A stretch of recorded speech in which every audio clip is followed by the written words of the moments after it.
तो hello friend, आज हम करने वाले हैं linear equation in two variable, right? है ना? तो इससे पहले आप लोगों को इक्वेशन या लीनियर इक्वेशन के बारे में बताते हैं कि लीनियर इक्वेशन एग्जैक्टली होगी क्या। बेसिक शुरुआत करेंगे, आपको एक एक करके स्टेप बाय स्टेप सारे मेथड बताऊंगा कैसे हम इक्वेशन फॉर्म करते हैं। इक्वेशन के बाद में जनरल इक्वेशन जो हमारी फॉर्म रहेगी, और इसके बाद में सॉल्व करने के तरीके, क्योंकि हमें एग्जाम में वो कहेगा कि भाई x और y की वैल्यू निकालो। That's with the main purpose की इस चैप्टर को करने का। ठीक है, तो मैं पहले आपको बताऊंगा कि ये लीनियर इक्वेशन एग्जैक्टली है क्या। ठीक है, जनरल फॉर्म क्या है, उसके बाद में इसे कैसे सॉल्व किया जाएगा और एग्जैक्टली हम निकाल क्या रहे हैं यहाँ पर। ठीक है, मैं linear equation in two variable में जो जनरल टर्म है डिनोट की जाती है ax plus B by plus C बराबर 0 से। अब यहां समझने वाली बात यह है कि जो हमने ए और बी लिए हैं, ए एंड बी, ये दोनों क्या होनी चाहिए? Non zero. Non zero terms क्या होती हैं? Non zero terms. इसका मीनिंग ये है कि ए और बी जीरो नहीं होने चाहिए, उसके अलावा कुछ भी रख सकते हो। क्या नहीं होना चाहिए? जीरो। जीरो के बराबर ना। इसके अलावा आप 1 2 माइनस जो भी नंबर रखना है रख सकते हो, फ्रैक्शन में भी रख सकते हो, कोई दिक्कत नहीं है। लेकिन ये कभी भी क्या नहीं होनी चाहिए? जीरो ना हो। अगर मान लो कंडीशन हम समझते हैं कि क्यों जीरो नहीं होनी चाहिए, हम मान लेते हैं कि a बराबर जीरो हो गया। क्या हो गया? इफ a बराबर जीरो, तो क्या ये एक linear equation in two variable होगी? नहीं। कैसे नहीं होगी वो आप देखो। मान लो कि यार a बराबर जीरो, तो जीरो मल्टीप्लाई x, हाँ है ना, एक ही जगह क्या आएगा? जीरो। प्लस में b y प्लस में c बराबर जीरो, ऐसा कुछ होगा। अब आप इसे सॉल्व करोगे तो ये कितना हो गया? ये तो जीरो हो गया, तो ये क्या बचा? बी वाई प्लस सी बराबर जीरो। बचे यहाँ पे वेरिएबल कितने हैं? सिर्फ y है। ठीक है, y है, तो ये क्या हो गया? एक लीनियर इक्वेशन तो हो गई, लेकिन ये कैसी है? One variable. ये क्या होगी? One variable. तो कंडीशन समझ गए? कंडीशन क्या है कि a और b कभी भी जीरो नहीं होनी चाहिए, जीरो के अलावा कुछ भी ले लो। ठीक है, तो हमारी क्या रिप्रेजेंट की जाएगी? एक लीनियर इक्वेशन वन वेरिएबल। ठीक है, ये क्लियर है? चलो अब आगे कुछ प्यारे से क्वेश्चन देखते हैं कि इसमें और क्या हो सकती हैं चीजें। अच्छा, इसके बाद में हमारे पास में दो टर्म आती हैं, कई बार आपको एमसीक्यू में दे सकते हैं, वन मार्क्स पूछ सकते हैं, कंसिस्टेंट और इनकंसिस्टेंट सिस्टम। अब ये है क्या? इसे हम अभी इसे डेफिनेशन से या पॉइंट से समझेंगे। एक वर्ड है कंसिस्टेंट। ठीक है,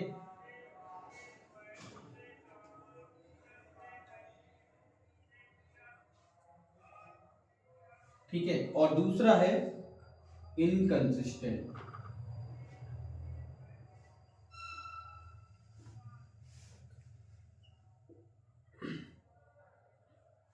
अब इसका मीनिंग क्या होता है?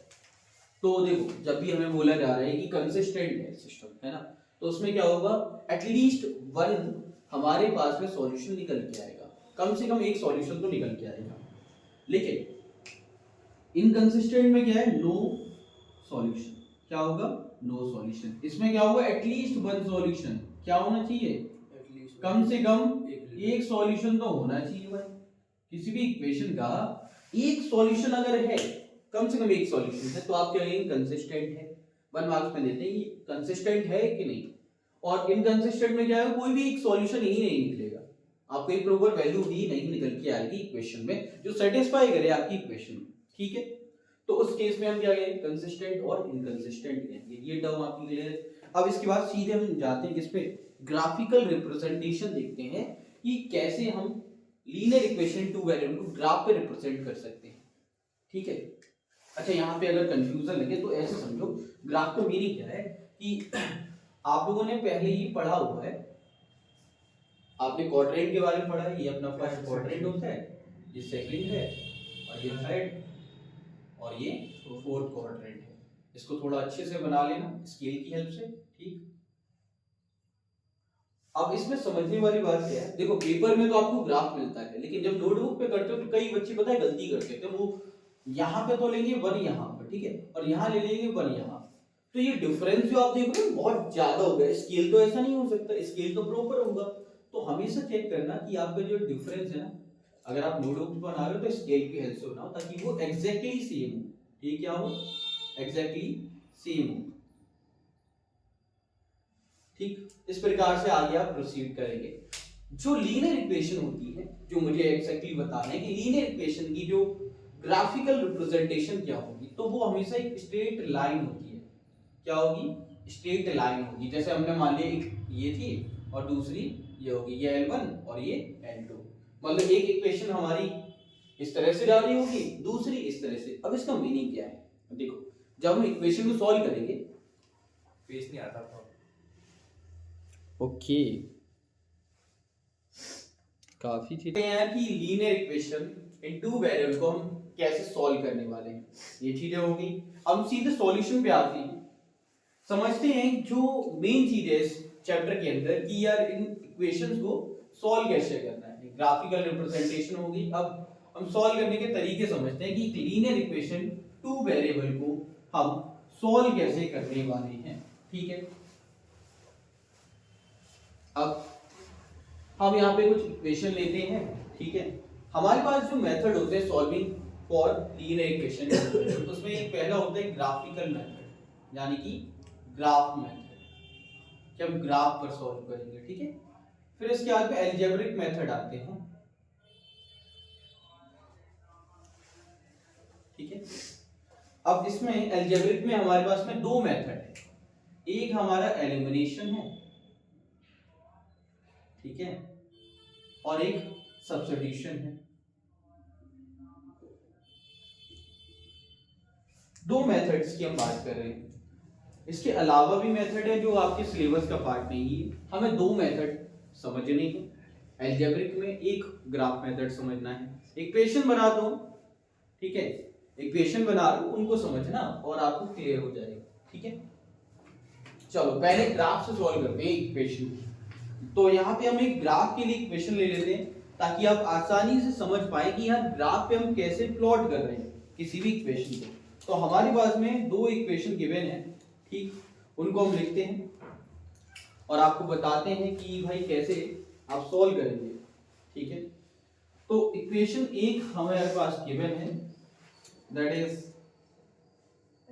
2x plus 3y is equal to 9। एक इक्वेशन ये है।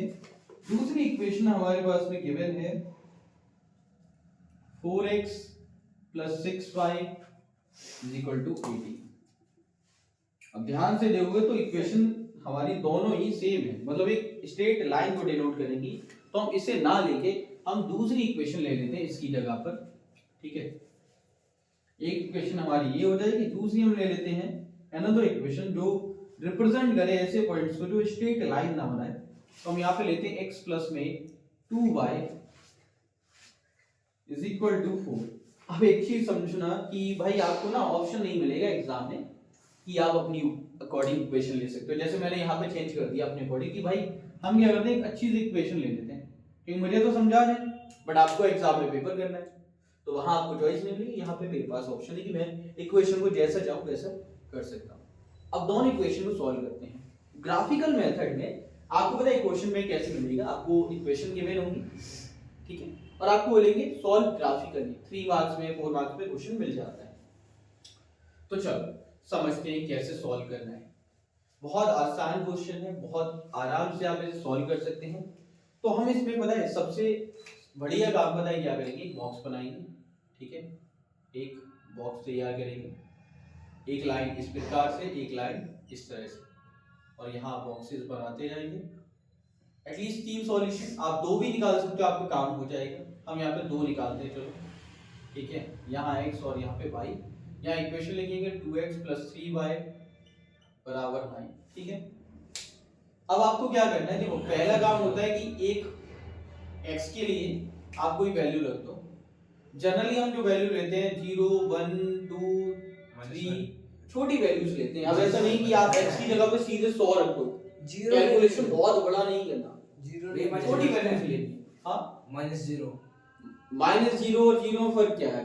10th लेवल के लिए आपको क्या फर्क है? कुछ नहीं है। हम लिमिट नहीं लगा रहे बेटा, अभी नेक्स्ट लेवल नहीं करना, बेसिक चीज समझ लें। न्यूट्रल। जीरो आप रखेंगे x की जगह पे, पहली इक्वेशन में क्या रखेंगे, पहले पॉइंट में x बराबर 0। अब अगर इक्वेशन में आप x बराबर 0 पुट करते हैं तो देखिए, तो ये हो जाएगा 2 × 0 + 3y बराबर 9। तो ये टर्म क्या होगी, 0, ठीक है। 3 से डिवाइड करोगे तो y की वैल्यू कितनी आ जाएगी, 3 आएगी। कितनी आएगी, 3। तो x0 y कितना आएगा, 3। अब आप क्या करो, y बराबर 0 पे चेक कर लो। क्या करना है, y बराबर 0 पे चेक करना है कि क्या वैल्यू आएगी। तो आप चेक करेंगे 2x, ठीक है। अच्छा, अगर y बराबर 0 किया तो पता है क्या होगा, ये टर्म हमारी थोड़ी डिवाइड हो जाएगी, 4.5 जैसी हो जाएगी। तो हम क्या करेंगे, हम 0 ना लेके 1 रख देते हैं। तो डिवाइड कर सकते हैं। अब 1 पता है क्यों कर रहे हैं, क्योंकि हम फ्रैक्शन में ना लेके एग्जैक्ट वैल्यू लेंगे। हाँ बोलो। तो वो 3 को डिवाइड कर सकते हैं 9 से। भैया बच्चे यहाँ अगर मैं y बराबर 0 रखता हूँ तो ये 3y 0 हो जाएगा, यानी कि बचेगा क्या, 2x। आपने तभी बोल रखा था कि x की जगह पे 0 कभी नहीं लेना। x की, अरे मैंने बोला था a बराबर 0 नहीं होगा, x और y तो हो जाएंगे। मैंने क्या बोला था आपसे कि linear equation in two variable में ये जो जनरल फॉर्म है, इसमें जो हमारी a और b है ना बेटा, वो नॉन जीरो टर्म है। ये जीरो नहीं, कि x और y जीरो हो सकते हैं, बट a और b कभी भी जीरो नहीं होने चाहिए। अगर वो जीरो हो गए तो इक्वेशन खत्म, ठीक है। तो अब यहाँ पे समझो कि अगर मैं यहाँ पे जीरो रखता तो ये 4.5 मिलती, क्योंकि मैं ना लेकर मैं क्या कहूंगा कि यार 1 रख देते, जिससे क्या होगा 3, तो ये हो जाएगा 3 और इधर कितना 9 है, तो आप कहोगे 2x बराबर कितना हो जाएगा, 6 हो जाएगा, बिकॉज 3 उधर जाके माइनस x बराबर कितना आएगा, 3 हमारी वैल्यू आ जाएगी। तो आपकी जो वैल्यूज हैं वो इस प्रकार से गिवन हो जाएंगी। 2 वैल्यू आ गई, आप चाहो तीसरी भी निकाल सकते हो, आप 2 रख दो, ठीक है। आप 2 रखेंगे सॉल्व हो जाएगा, 3 रखेंगे सॉल्व हो जाएगा। जैसे मान लो आप यहाँ पे 2, 3 या 1 रख सकते हैं, x की जगह 1 पुट करोगे तो कितना होगा 7/3, जो कि एक फ्रैक्शन वैल्यू आएगी जो हम अवॉइड करना चाह रहे हैं यहाँ पर, ठीक है। हम क्या कर रहे हैं, हम ऐसी वैल्यूज ले रहे हैं जो एग्जैक्टली सॉल्व हो जाए। ये क्लियर है, ये वाला सॉल्व करना। हमेशा कोशिश करना कि आप फ्रैक्शन में ना ये लें, लेकिन डिफिकल्ट है भैया नहीं करते इसमें डिफिकल्टी क्या है बच्चे, भैया क्वेश्चन नहीं करते। नहीं ऐसे नहीं करना। सोच के कैसे बनाना है? 9 तो ये आंसर। इसमें देखो, आपने मैंने सिर्फ ये कहा कि हम 0, 1 से स्टार्ट, पहले 0 से स्टार्ट करते हैं। हाँ आप पहले देखो x के लिए 0 रखा, हमारी y की एक वैल्यू मिल जाएगी, ठीक है। लेकिन मैंने y बराबर 0 इसलिए नहीं रखा बिकॉज यहाँ पे 0 रखने का मीनिंग था 2x बराबर 9, जो कि हमें 4.5 गिवन करता, बिकॉज 9 डिवाइडेड बाय 2 क्या होता है, 4.5 होता है। हाँ। तो एक फ्रैक्शन वैल्यू आती है। कहने को हम बोले रख सकते थे, लेकिन 4.5 यानी कि 4.5 को डिनोट करता है, यानी 4 और 5 के एग्जैक्ट बीच में है, तो वो हम पुट कर सकते थे, ग्राफ पे इजीली प्लॉट करते। हाँ, अब हम बना देंगे। y की वैल्यू 3 देते तो क्या होता, y की वैल्यू 3 देते तो y की वैल्यू अगर मैं 3 रखता तो वो 0 हो जाती, वो 0 हो जाती बिकॉज y बराबर 3, तो 3 3 जा 9, 9 उधर जाए क्या करता, 9 - 9 कितना 0, और x बराबर क्या आ जाता 0 हो जाता, जो कि ऑलरेडी हम निकाल चुके हैं। तो हम वो सेम चीज रिपीट क्यों करेंगे। देखो ये जो टर्म्स आ गई ये नहीं रखनी, वरना तो सेम वैल्यू मिलेगी ना। ये क्या होगा, सेम वैल्यू गिवन करेगा, ये बेसिकली इनवर्स प्रोपोर्शन को ही डिनोट करेंगे ना, ठीक है। तो ये चीज याद रखना, ठीक। अब इससे तो सेकंड, इसका वो क्या कहते हैं, ये पूरा लिखना पड़ेगा एग्जाम। हाँ ये आपको इस प्रकार से लिखना पड़ेगा कि आपने जो जो पुट किए हैं और सॉल्व किए हैं वैल्यूज। अब अनदर इक्वेशन को सॉल्व करते हैं। अनदर इक्वेशन हमारे पास में क्या है, हमारे पास में गिवन है, मैं साइड में लिख रहा हूँ, फिर बीच में हम ग्राफ बना देंगे। तो इक्वेशन है x + 2y = 4 है, ठीक है। बॉक्स क्रिएट करते हैं, यही ग्राफिकल मेथड है। हाँ ये ग्राफ मेथड है जिसमें हम x और y की वैल्यूज निकालते हैं और इसे बाद में प्लॉट करते हैं। अभी पहले हम सॉल्व कर रहे हैं, फिर बाद में प्लॉट करेंगे। अब देखो यहाँ पे ध्यान दो, पहला काम वही x बराबर 0 पे चेक करेंगे। x बराबर 0 रखा मैंने, तो यहाँ पे देखो x बराबर अगर मैं 0 पुट करता हूँ तो मेरी वैल्यू क्या हो जाएगी, 2y बराबर 4 हो जाएगा, और y की वैल्यू कितनी आएगी, 2 आएगी। अब अगर y बराबर 0 कर दें, क्या कर दें, y बराबर 0 तो टर्म्स क्या होगी, तो 2y यानी कि x प्लस में 2 × 0 बराबर 4, x बराबर एक्जेक्टली क्या आएगा 4 आएगा। दो टर्म्स में लिख चुकी हैं, मुझे ज्यादा नहीं निकालनी, दो टर्म्स ही निकालेंगे।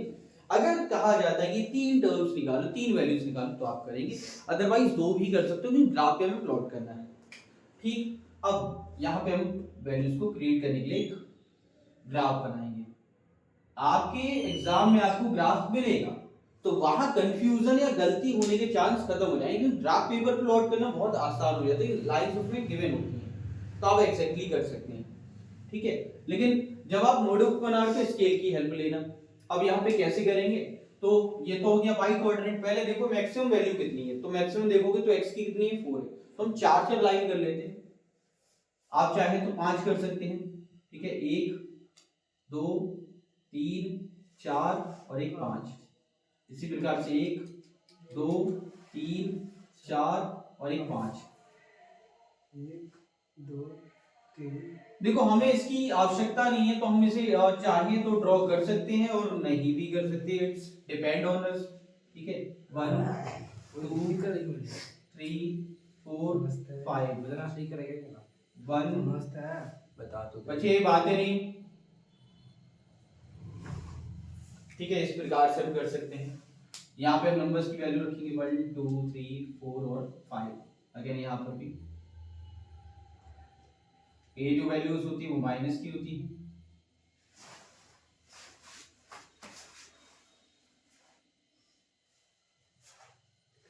इस प्रकार से वैल्यूज पुट करेंगे। अब जो हमारे सॉल्यूशंस आए हैं उनको हमें प्लॉट करना है।